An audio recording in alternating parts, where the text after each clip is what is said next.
안녕하십니까. 국회 정무위원회 더불어민주당 간사인 강준현 의원입니다.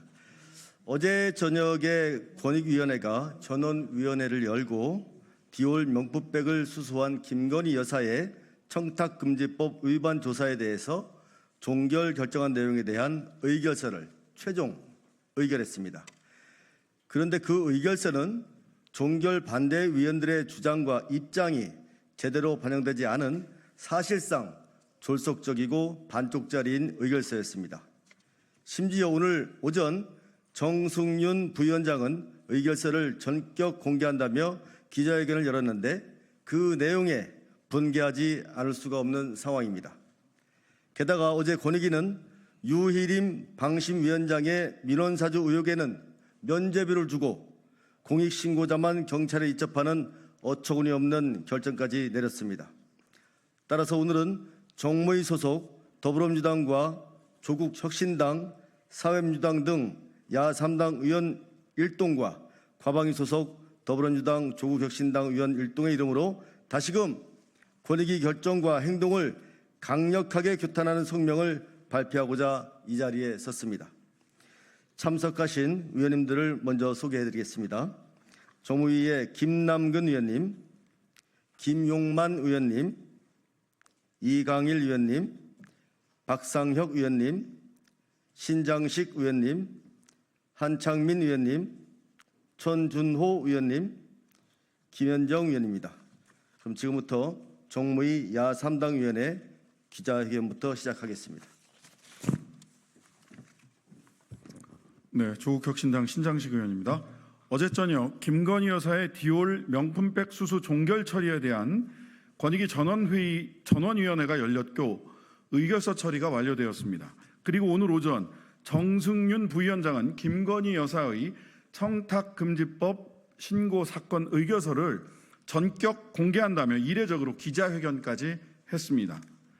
정승윤 부위원장은 오늘 자신의 행동이 담대한 결단이었고 획기적인 행동이었다고 생각할지 모르겠습니다. 하지만 오늘의 권익위를 보고 있을 수많은 국민의 심정을 대변해 결론부터 이야기하겠습니다. 착각하지 마십시오. 권익위는 오늘부로 권익위원회로 전락했습니다. 정승윤 부위원장은 권익위가 부패 옹호기관임을 직접 선언한 것입니다.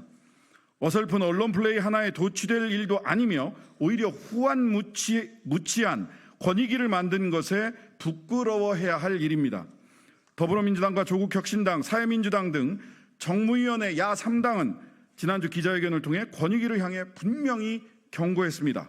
만일 권익위가 종결에 반대하는 의원들의 의견을 배제하고 종결과 관련한 단순 내용만으로 의결서를 처리하도록 압박한다면 이를 명백한 직권남용 행위로 규정하겠다고 했습니다. 그런데 이번에 공개된 의결서에는 반대 의원들의 의견이 무엇인지 분명하고 정확하게 기록되지 않았습니다. 보론을 통해 반대 의원들이 주장하는 요지만 간략하게 서술했으며 그마저도 반대 요지를 부정하고 그래서 김건희 여사와 윤석열 대통령은 위법이 아니며 제재할 수도 없다는 결론만 강조했을 뿐입니다. 이는 사실상 반대 의원들의 의견 반영을 묵살한 것이고 이러한 결과를 초래한 경로를 따져보건대 이는 정승윤 부위원장의 직권남용 행위로 규정하기에 충분합니다. 사회민주당 정무위원 한창민입니다. 이어서 낭독하겠습니다. 정승윤 부위원장이 오늘 오전에 발표한 내용은 점입 가경입니다. 정승윤 부위원장은 이번 권익위의 종결 결정으로 공직자 배우자가 금품을 수수해도 된다는 식의 주장은 전혀 사실이 아니라고 말했습니다. 그런데 권익위 의결서에는 공직자 배우자가 수수금지 금품 등을 수수하는 경우에는 공직자 자신과 제공자 사이의 직무 관련성을 요건으로 한다라고 명시하면서 디올법 제공이 대통령의 직무와 관련해 제공되었다고 볼 자료가 부족하다고 서술했습니다. 그것도 모자라 권익위는 의결서에 설령 대통령의 직무와 관련하여 제공한 것이라 판단한다 해도 미국 시민권자인 외국인으로부터 받은 물품이기 때문에 대통령 기록물에 해당하고 윤석열 대통령의 청탁 금지법상 신고 의무가 발생하지 않는다고 명시했습니다. 디올백을 직무와 무관한 대통령 기록물이라고 노골적으로 인정해주면서 김건희 여사의 금품 수수를 옹호하는 것은 공직자 배우자가 금품 수수를 하라는 뜻이 아니라는 것이고, 그게 무슨 말입니까? 그 주장이 얼마나 모순적입니까? 이보다 더한 궤변이 있을 수는 없습니다. 또 정승윤 부위원장은 권익위가 청탁금지법 신고 사건 처리에 있어 피신고자 대면 소환 등의 조사 권한이 없다고 주장하기도 했습니다. 그러나 권익위법 제12조 권익위 기능 중에는 공직자 행동강령의 시행, 운영 및 그 위반 행위에 대한 신고의 접수 처리를 규정하고 있습니다. 그리고 권익위법 제29조에는 권익위가 기능 수행을 위해 이해관계인, 참고인 또는 관계 공직자의 출석 및 의견 진술 요구를 할 수 있도록 규정하고 있습니다. 정승윤 부위원장은 권익위법도 제대로 독해할 줄 모른다는 것입니까?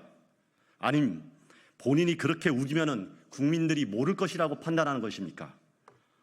김건희 여사와 윤석열 대통령을 단 한 차례도 조사하지 않아 놓고 어떻게 저런 뻔뻔한 변명을 할 수 있는지 도무지 이해할 수가 없습니다.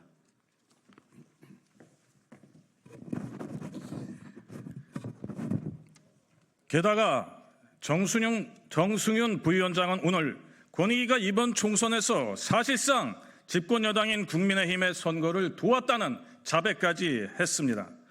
올해 4월 총선을 앞두고 정치적 쟁점이 될 소지가 있는 사건에 대해 신중히 다뤄야 할 필요가 있다고 말한 것입니다. 그러면서 어떠한 결론이든지 선거 전에 이루어졌다면 지금보다 더 큰 정치적 쟁점으로 비화됐을 것이라고 덧붙였습니다. 신고 이후 법률상 최대 처리 기한인 90일을 훌쩍 넘겨서 6개월이 지나서야 종결 처리하더니 그 이유를 선거를 의식해서였다고 대놓고 인증하는 권익위가 정말 제정신인 국가 권력이란 말입니까? 지난주에 정무위원회 야3당은 권익위를 향해 권익위의 명예를 지킬 기회가 아직 남아있다는 뜻을 분명히 전달했습니다. 그런데 권익위는 이번 의결서를 매우 허술하고 일방적인 내용으로만 정리했고, 정승윤 부위원장은 노골적인 언론 플레이까지 감행함으로써 그 마지막 기회마저 날려보내고 자폭을 선택했습니다. 참으로 개탄스러운 일입니다. 정무위원회 야3당 의원들은 이제 권익위에 대한 기대를 접겠습니다. 그리고 권익위를 향해 할 수 있는 행동과 요구를 가리지 않고 진행해 나갈 것입니다. 끝끝내 권익위원회를 선언한 윤석열 정부 권익위를 강력 규탄하며 오늘을 분노하고 있는 수많은 국민의 마음과 함께 저항하고 윤석열 정부 권익위의 악행을 낱낱이 역사에 기록하도록 노력하겠습니다. 2024년 7월 9일 더불어민주당, 조국혁신당, 사회민주당 등 야3당 국회 정무위원회 위원 일동.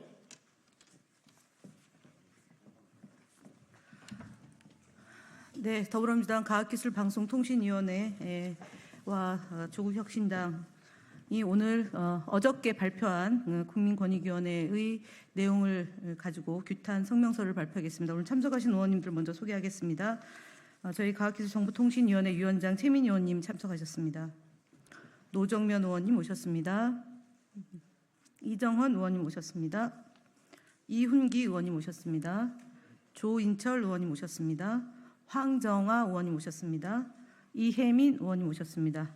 저희 과학기술정보통신위원회 국민 없는 국민권익위원회는 정권권익위원회로 전락한 점에 대해서 규탄하며 이 일을 반드시 진상규명을 통해서 언론 자유를 수호하겠다는 말씀과 아울러 성명서 낭독을 하겠습니다. 네, 성명서 낭독을 시작하겠습니다. 국민 없는 국민권익위원회, 정권권익위원회 각성하라. 더불어민주당과 조국혁신당 과학기술정보방송통신위원회 위원들은 국민의 권익은 안중에 없고 윤석열 정권의 신여로 전락한 국민권익위원회를 규탄한다. 국민권익위원회는 류희림 방송통신심의위원장의 민원사주 의혹에 대해 이해 충돌 여부를 판단하지 않고 사건을 다시 방심위로 돌려보냈다. 또 거꾸로 공익제보로 보호받아야 할 사안인 셀프 민원 사주 의혹 제보에 대해 개인정보 누설 범죄로 보인다며 서울지방경찰청에 넘겼다. 결국 고양이한테 생선을 맡기듯 류희림 방심위원장 스스로 자신의 비위 혐의를 처리할 수 있도록 면죄부를 준 것이다.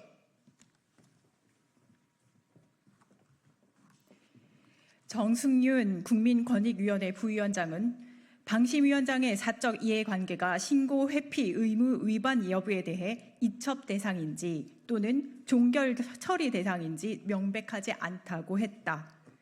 지난해 9월 4일부터 18일까지 방심위에 뉴스타파의 김만배 신학님 녹취 인용 보도와 관련해 민원이 급증했다. 이 중 정당과 언론단체가 조직적으로 접수한 민원을 제외하고 개인이 접수한 민원은 215건에 달했다.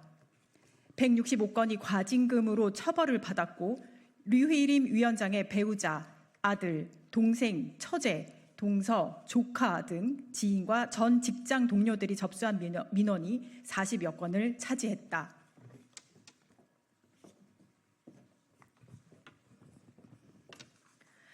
이보다 더 명백할 수 있겠는가? 누가 봐도 명백한 민원 사주다. 이 사실은 지난 7월 2일 열린 과방위 현안 질의에서 낱낱이 드러난 바 있다. 류희림 방심위원장이 이해충돌 문제를 보고받고 심의를 시작하기 전에 인지했음에도 심의에 참석해 공직자 이해충돌 방지법을 위반했다는 새로운 증거들이 제시된 것이다. 동생 민원을 류 위원장에 보고했더니 위원장이 극찬하더라라는 직원의 카톡 내용이 공개되었고 이 사안을 보고한 것으로 추정되는 장경식 단장이 류 위원장 집무실을 직전에 출입한 기록도 구체적으로 제시되었다. 이렇듯 삼척 동자도 알 수 있는 증거가 차고 넘치는데도 불구하고 권익위는 당사자인 류 위원장을 출석조차 한 번 없이 아몰라 알아서 해 하고 돌려보낸 것이다.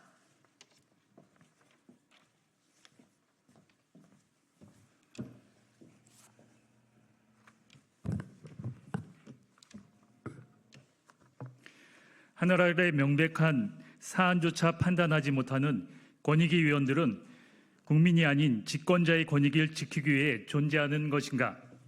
더욱 경악스러운 것은 민원인들의 개인정보를 누설했다는 방심위원장의 신고에 대해 민원인들의 정보가 구체적으로 기재되어 있다는 점에 비춰 범죄 혐의가 있거나 수사의 필요성이 있다고 인정된다며 권익위는 사건을 서울경찰청으로 보냈다. 이런 적반하장이 어디 있는가? 제보자가 제시한 정보는 공익과 부패 방지 주사를 위한 최소한의 정보다. 달을 보라고 가리킨 손가락이 잘못되었다고 지적한다면 어느 누가 부패 방지를 위해 용기 내어 나설 수 있겠는가? 썩은 나라를 바로 세우라는 건전한 상식을 가진 국민은 어디에서 보호받을 수 있겠는가?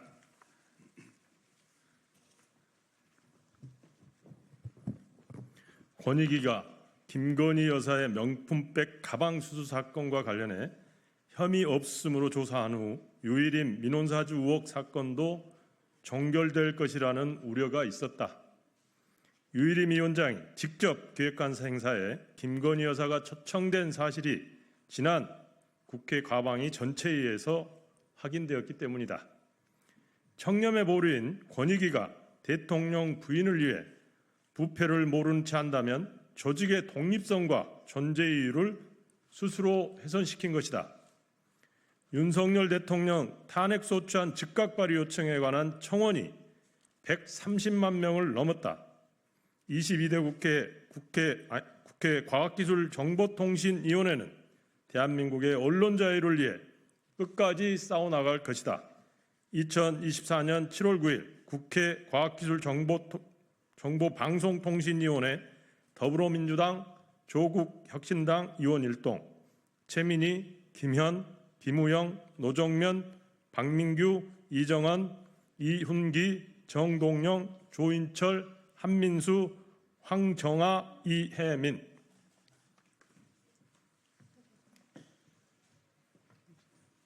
예, 노정면 의원님 한마디.